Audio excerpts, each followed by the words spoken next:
بسم اللہ الرحمن الرحیم۔ میرے پیارے بھائی، آپ نے بہت ہی پیاری پوسٹ بھیجی ہے۔ یہ ایک حدیث ہے اور بہت ہی زیادہ علمی حدیث ہے۔ یہ نبی علیہ السلام کی تعلیم کا ایک انداز تھا، اور یہ تعلیم کا انداز نبی علیہ السلام کو اللہ تعالیٰ نے سکھایا تھا، معلم بنا کے بھیجا۔ جس طرح وہ والی روایت ہے کہ قیامت کے دن 7 قسم کے لوگ اللہ کے عرش کے سائے کے نیچے یا اللہ کی رحمت کے سائے کے اندر ہوں گے، جب اس سائے کے علاوہ کوئی اور سایہ نہیں ہوگا۔ تو اس میں دیکھیے کتنی زبردست باتیں بیان ہوئی ہیں، ایمان عقیدے میں نکھار لانے والی، آخرت کی طرف دھیان لے جانے والی۔ اس روایت کے اندر 7 چیزوں کا ذکر ہے، ذرا دوسرے انداز سے فرمایا نبی علیہ السلام نے، اور یہ روایت ہے ابو ہریرہ رضی اللہ تعالیٰ عنہ سے کہ نبی صلی اللہ علیہ وآلہ وسلم نے ارشاد فرمایا، 7 ہلاک کرنے والی باتوں سے دور رہو۔ یعنی وہاں 7 باتیں اپنانے کے لیے کہا گیا، یہاں 7 باتوں سے دور رہنے کے لیے کہا گیا کہ 7 باتوں سے دور رہو، یہ ہلاک کرنے والی ہیں۔ لوگوں نے پوچھا یا رسول اللہ وہ کون سی باتیں ہیں؟ فرمایا اللہ کے ساتھ شرک کرنا۔ نمبر 1 اللہ کے ساتھ شرک کرنا۔ دیکھو کتنا زور ہے، نبی علیہ السلام کا فہم و فراست دیکھیں، اور اللہ کا حکم دیکھیں، کس چیز سے اللہ تعالیٰ نے روکا ہے۔ کتنا خیر خواہ ہے اللہ تعالیٰ ہمارا، جس نے اپنے نبی کے ذریعے یعنی اس تعلیم کا انتظام کیا، اور یہ باتیں پھر مالک نے ہم تک پہنچائیں۔ فرمایا اللہ کے ساتھ شرک کرنا۔ نمبر 2 جادو کرنا، یہ سحر کرنا۔ نمبر 3 ناحق قتل کرنا کسی کا، یعنی جس چیز کو اللہ نے حرام کر دیا قتل کرنا، اس کو قتل کرنا۔ اور چوتھی چیز سود کھانا، اوئے ہوئے ہوئے کتنا بڑا گناہ ہے۔ نمبر 5 یتیم کا مال کھانا۔ اور نمبر 6 جہاد سے فرار ہونا، یعنی بھاگنا۔ اور نمبر 7 ایک روایت کے اندر نبی علیہ السلام نے بہت زور دیا اس کے اوپر، نمبر 7 والی پر زور دیا کہ دیکھو پاک دامن بولی والی مومنہ خواتین کے اوپر تہمت لگانا۔ یہ 7 ہلاک کرنے والے گناہ ہیں۔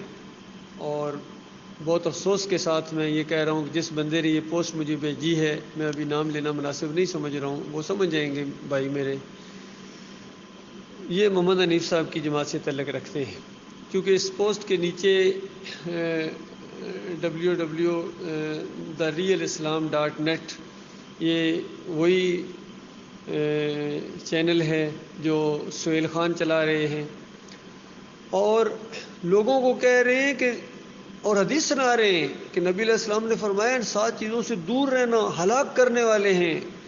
نمبر 1 شرک۔ وہ اللہ کے بندوں، میرے پیارے بھائیوں غور کرو، اسی چیز سے تو ہم آپ کو روک رہے ہیں، اور اسی چیز کا آپ پرچار کر رہے ہیں۔ ایمان کی نعمت پا بھی چکے تھے، اس کے بعد آپ نے پھر سجدہ تعظیمی کا شرک ایجاد کیا ہے، اس پر قائم ہو گئے ہو۔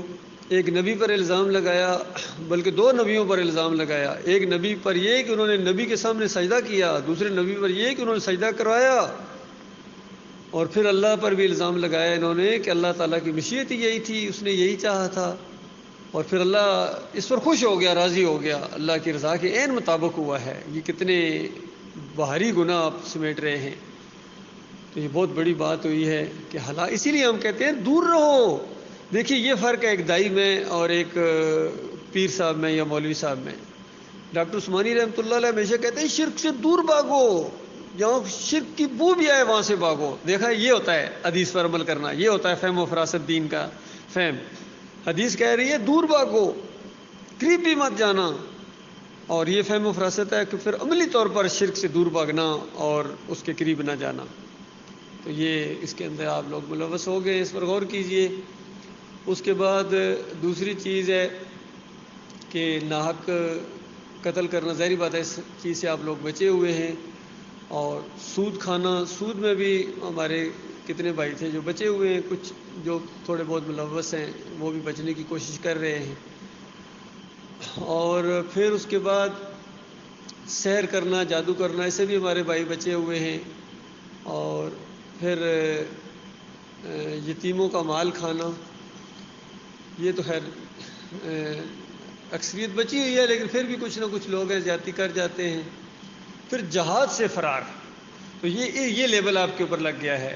آپ نے اللہ کے راستے میں جہاد کرنے کا ارادہ کیا تھا، اور اس ارادے کے ساتھ کہ ایک ہاتھ بھی نہ اٹھے ہماری حمایت میں، ایک زبان بھی ہمارے ساتھ نہ دے، پھر بھی ہم اسی دین کے اوپر، اسی ایمان اور عقیدے کے اوپر قائم رہیں گے، اسے بھاگیں گے نہیں، پیچھے نہیں ہٹیں گے۔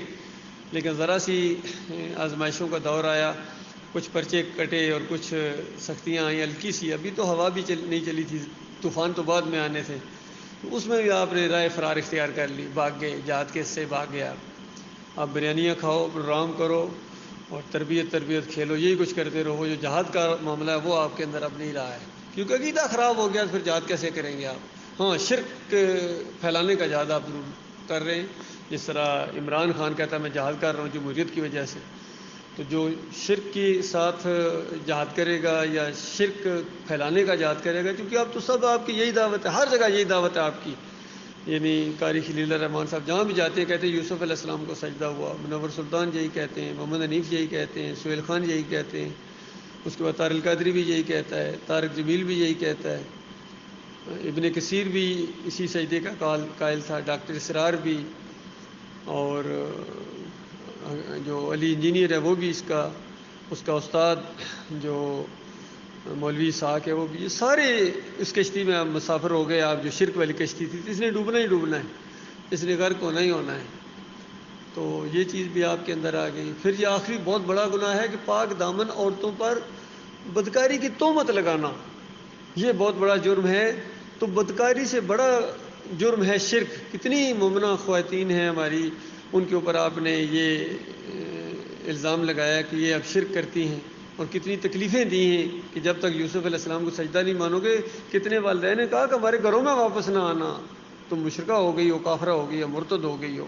کتنی اذیت پہنچائی ہے آپ لوگوں نے حنیف صاحب کے ساتھ مل کر، کتنی خواتین بولی بالی خواتین کی اذیت پہنچائی ہے، ان کے اوپر شرک کی تہمت لگائی ہے۔ یاد رکھنا، شرک کی تہمت یہ زنا کی توبت سے بڑی تہمت ہے، زیادہ بڑا جرم ہے۔ کشف الموجود میں تو علی اجمیری نے 2 پیغمبروں کے اوپر بدکاری کا الزام لگایا، اس کی وجہ سے ہمیں اس سے نفرت ہے، اور اس کا ہم پوسٹ مارٹم کرتے رہتے ہیں کہ اس ظالم نے یہ معاملہ کیا ہے۔ تو بتاؤ، اس سے بڑا جرم آپ نے کر دیا محمد حنیف صاحب، کشف الموجود سے زیادہ جرم کیا ہے آپ نے اپنی دعوت القرآن تفسیر کے اندر، جہاں انبیاء کے اوپر شرک کا الزام لگایا ہے، اور ان کے اوپر یہ الزام لگایا کہ انہوں نے سجدے کیے ایک دوسرے کو، بے اختیار سجدے میں گر پڑے ایک دوسرے کے سامنے، کس قدر ظلم ہے، کس قدر زیادتی ہے۔ تو یہ معاملہ ہے میرے پیارے بھائی، غور و فکر کیجیے گا، آپ سے ہمدردی اس وجہ سے آپ کو یہ بات بتائی جا رہی ہے، چونکہ چند دنوں کا یہ معاملہ ہے، کسی ٹائم اگر زندگی کا یہ ساتھ چھوٹ گیا پھر تو واپس آپ کبھی نہیں آ سکیں گے، نہ بھائی بچائیں گے، نہ برادری بچائے گی، نہ مال بچائے گا آپ کو، نہ امیر جماعت بچائے، کوئی بھی پھر نہیں بچائے گا، پھر تو آگ ہوگی اور خون اور پیپ کی وادیاں ہوں گی جس کے اندر بہرحال رہنا پڑے گا، زنجیریں پڑی ہوئی ہوں گی، بیڑیاں پڑی ہوئی ہوں گی، یہ سب کچھ ہونا ہے۔ آج صرف باتیں ہو رہی ہیں، کل حقیقی طور پر دیکھو گے آپ ان چیزوں کو، لہذا آج موقع ہے، توبہ کر لو، استغفار کرو، واپس ایمان خالص کی طرف آ جاؤ۔ آپ تو آپ کے امیر بھی بہت ہی زیادہ معذور ہو گئے ہیں، ان کو بلکہ ان کی جگہ دوسرے کو نامزد کر دیا گیا ہے تاکہ وہ کام کرے، کیونکہ اب یہ کام تو نہیں کر سکتے ہیں، لیکن پھر بھی امارت کے ساتھ چمٹے ہوئے ہیں، اور ان کا یہ طرز عمل بھی دیکھیں، یہ طرز عمل بھی ان کا مناسب نہیں، اگر ایمان خالص بھی ہوتا تب بھی ان کو یہ انداز نہیں اختیار کرنا چاہیے تھا۔ ہر چیز کا ایک وقت ہوتا ہے، اب چونکہ یہ بالکل ان کا ذہن الٹا ہو گیا ہے، کتنے شرک ان کے اندر آ گئے ہیں، اسی وجہ سے آئے سٹھیا گئے ہیں، اور ان کے دماغ کے اندر یہ خرابی آ گئی ہے، شرک کے اندر خرابی، شرک کی یعنی ان کے عقائد کے اندر خرابی آئی ہے۔ تو ان کو سمجھاؤ، مانتے ہیں تو ٹھیک ہے، نہیں تو چھوڑو۔ کیا یہ اللہ سے آگے ہیں؟ کیا جماعت اس لیے بنائی تھی کہ اللہ کے ساتھ مقابلہ کیا جائے گا؟ امیر کی بات مانی جائے گی اللہ کی کتاب کو پیچھے کر کے، اللہ کی بات کو پیچھے کر کے؟ یہ کتنا بڑا ظلم ہے، کتنی بڑی زیادتی ہے۔ پھر کیا فرق ہے آپ میں اور دیوبندیوں میں اور بریلویوں میں، اہل حدیثوں میں اور سلفیوں میں؟ کوئی فرق نہیں ہے۔ جس طرح وہ دلائل دیتے ہیں اپنے شرک، اسی طرح آپ بھی دلائل دیتے ہیں، وہ بھی شرک کو شرک نہیں کہتے ہیں، آپ بھی شرک کو شرک نہیں کہتے ہیں، تو یہ مسئلہ ہے۔